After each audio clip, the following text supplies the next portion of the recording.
Greetings, programs. NeoMegaMan back again for part 26 of Let's Play Katawa Shoujo Lily's Path. Well, last time we got some pretty heavy news, so let's see how he handles himself, huh? Let's go. Hurry, Lily! I'm moving as fast as I can. I could barely make out Lily's voice over the deafening pounding of the rain. Even though I dislike pulling her around, the situation calls for it. I turn forward, my free hand over my head in a futile attempt to keep at least my hair dry. My vision seems to be in grayscale. This is really rotten weather for summer, and the last kind of climate I'd want for a date. A pity. I'd even checked the weather forecast beforehand, one of the very few times I've ever done so, only for it to say that Sunday afternoon would be fine. Looking to Lily, her shoulders by now are completely drenched, with her right hand holding tightly to mine and her left gripping her retracted cane. This horrid downpour came on just as we were between our destination and Mako, so we decided to try rushing the rest of the distance rather than doubling back. Entirely unused to running this fast, Lily's using all her concentration just to avoid tripping over. Hisao, do you know where we're going? Even she's reduced to shouting to try and be heard over the combined noise of the wind and the rain. The The rest of my voice is completely drowned out by an even heavier burst of rain. The what? The Shanghai! How far is it? It shouldn't be far now! It doesn't take long before I call out to her once again. It looks like we're safe! We're just up ahead! I quickly pull up to a stop just in front of the familiar exterior, the lantern outside still giving off its reliable glow, and wait for Lily to catch her breath before going in. Ladies first! The tiny bell inside rings out when I hold the door open for her, a smile and a polite nod being my reward before entering myself. As I step in behind her and wipe my feet, only a quick glance is necessary to notice the distinct lack of activity. The Shanghai doesn't seem to get much in the way of patronage, and today is no different. Only a couple of tables are occupied. Summoned by the bells ringing, a most expected person comes to greet us. Welcome to the Shanghai! Yuko looks chipper today. Trying to predict her moods is pretty hard, but it's a nice change from the norm. Hello, Yuko. Hey. Good afternoon, you two. Oops. She takes a deep bow, somewhat taken aback as she rights herself again and gets a better look at us. What happened to you? You both look... Her eyes drift toward the glass of the door behind us. Oh dear. We're inside now, at least. I think that's the most important thing. It's nice and cozy. You're lucky to be working inside today. It has been nice and quiet. I like days like this. Oh wait, sorry. Is there anything you'd like? French vanilla tea, please. I'll have the same. Right, coming right up. She quickly skitters off with a determined look on her face, trying very hard not to forget our orders. If nothing else, she's at least dedicated to her jobs. I lead Lily to an empty seat before the two of us settle down. As usual, there's a large difference between my exhausted flopping down into my seat and Lily's delicate sliding into hers, her cane set beside her. For a while, I just idly watch the rain falling outside. The occasional person runs down the street trying to stay as dry as possible, hands often tightly gripping a rain-soaked umbrella. Lily sits just as quietly as I, her eyes closed as she intently listens to all that's happening. It's a comfortable, relaxing silence that exists between us, just the type that we've shared so often together in the past months. For Lily, at least. I can't help replaying the words of her sister in my mind, at times contrasting them to both our time spent together since I entered Yamaku, and the way we've been since we started dating. No matter how much I try, I can't work Lily out. It's as if the harder I try to second-guess her emotions and her potential decision, the more difficult it becomes to reach a clear conclusion. It makes me doubt whether I'd ever really understood her. In the end, I'm going to have to ask, even though I very much want to avoid doing so. You seem quiet today, Hisao. Really? You seemed so enthusiastic about taking me on a date. I'd assumed you'd had something specific you wanted to do. No, not really. Just wanted to spend some time with you. Is that so? Fine. There was one thing. A little grin finds its way onto Lily's face, her knowing full well that she's bested me. It makes what I want to say all the more awkward. It was just Akira and I were talking. Oh? What's with that tone? You two do seem to get on well, don't you? Well, I do think she's a pretty cool person to talk with. It'd be nice if any of the teachers were anything like her. Cool. For a moment I try to place her tone of voice, my mouth curling into a smirk as I realize it. You're not jealous, are you? I'm not jealous. After her teasing me over such a thing on our first date, I don't feel too bad having a little laugh at her expense this time around. As we settle down, though, it's only a minor distraction from the real point of why I brought Lily here. Don't worry, it was mostly just everyday stuff. That said, there was something Akira mentioned that I wanted to talk to you about. When you went to see your family in Inverness a while back, she said... Akira told you about my family's summons, hasn't she? Seconds tick by while I try to read Lily's face, an odd mixture of feelings written on it. She seems annoyed, but also somewhat confused. Uh-oh.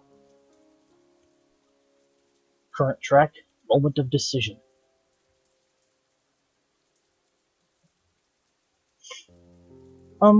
Here. Yuko tentatively slides our drinks onto the table, her presence oddly small. As she walks back to the counter after a quick polite nod, I realize the air between me and Lily is thick, and our expressions are both somewhat pensive. Even though she says I should lead my own life, she still interferes at the worst times. I don't think you should blame Akira here. She's just looking out for you, and it's not like I can't understand her concern over this.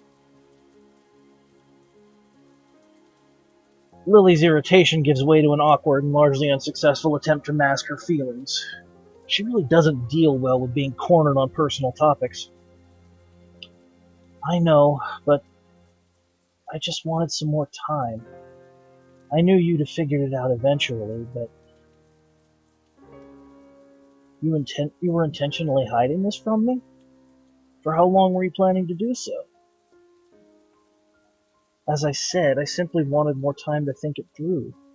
I wanted to be sure of my decision before telling you. What did you decide to do in the end? I know what I want her to say, but an awful feeling refuses to leave my gut. My family does dearly want me to return to them, and Akira will be going as well. I could still teach as a career, whether it be here or there. So, you're going. How long have you known? I already know when you were first asked, or I already know you were asked when you first went to Scotland about a month ago.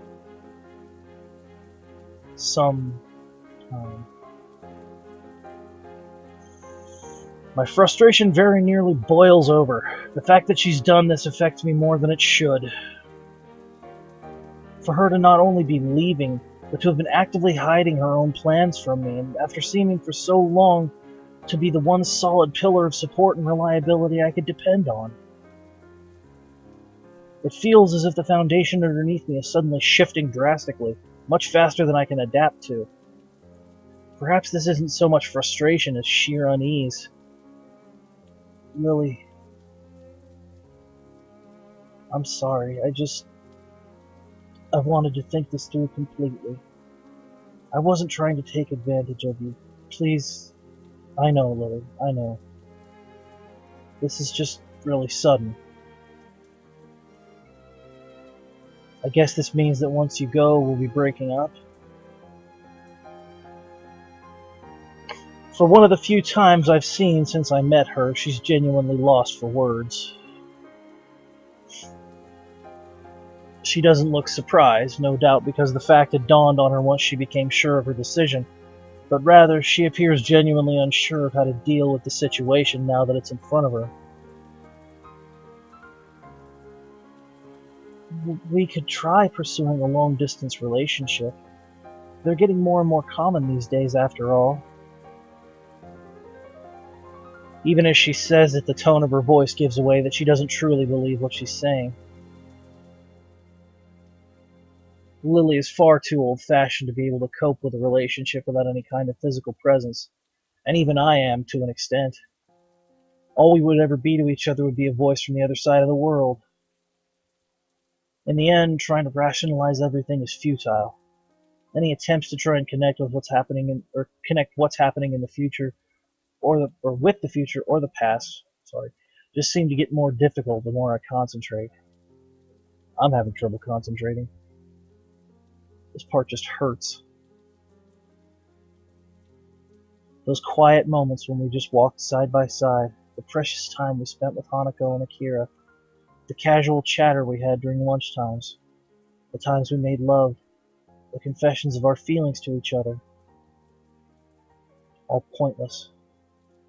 All just a fleeting moment in our young lives. We're just two children pretending to be adults, aren't we? A long, long silence hangs in the air between us. The noise of the other patrons drinking and talking only makes the situation feel more strange and disconnected. Lily's face remains low, her dejected expression clouding it. I'm sorry, Hisao. A simple apology and no more. She's left entirely without any further response or comment. With a long sigh, I gather what's left of my thoughts and ask the final question I have for her. When will you be going? I'll be leaving with Akira, so it'll be a little less than a week. The beginning of summer holidays? Just a little afterward, yes. Her tone is unusually slow and steady, her apologetic and depressed mood all the more written to her face as she tries to hide it in her voice. In the end, I can't even keep my promise of going to Tanabata with her before she leaves. I look down, seeing my face reflected in the now lukewarm cup of neglected tea sitting in front of me. I really thought I'd left this kind of expression behind. For a while, I just stare down into the still surface, trying to sort through my emotions to get at what course of action I should take, whether it be right now or in the future. But just as before, the effort is wasted. I glance up to see Lily gently sipping her cooled tea without complaint, her face drawn and shoulders slumped. She looks to be deep in thought too, a strangely cold atmosphere coming between us as we isolate ourselves to mull things over.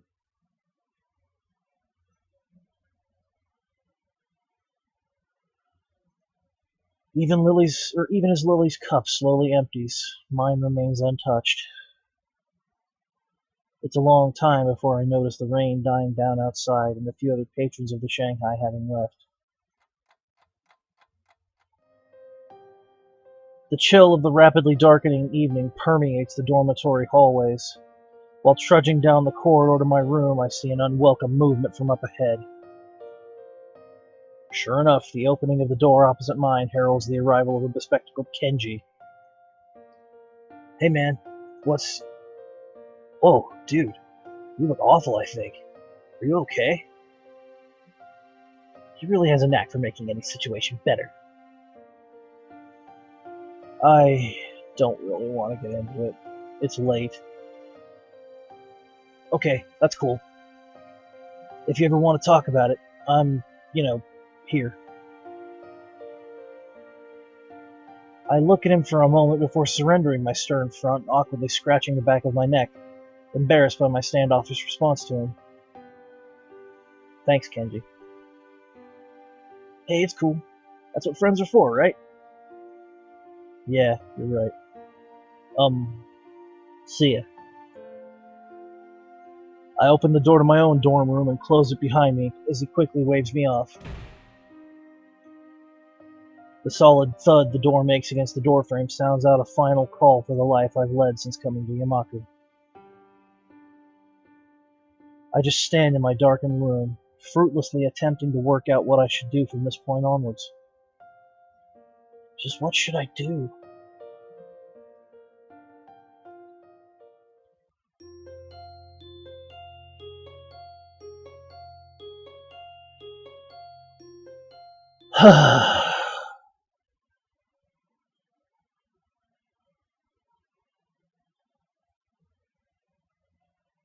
Well, we're getting into the thick of it, folks. The end rapidly approaches. So, next time on Let's Play Katawa Shoujo Lily's Path, farewell. For now, I'm your host, NeoMegaMan, signing out. End of line.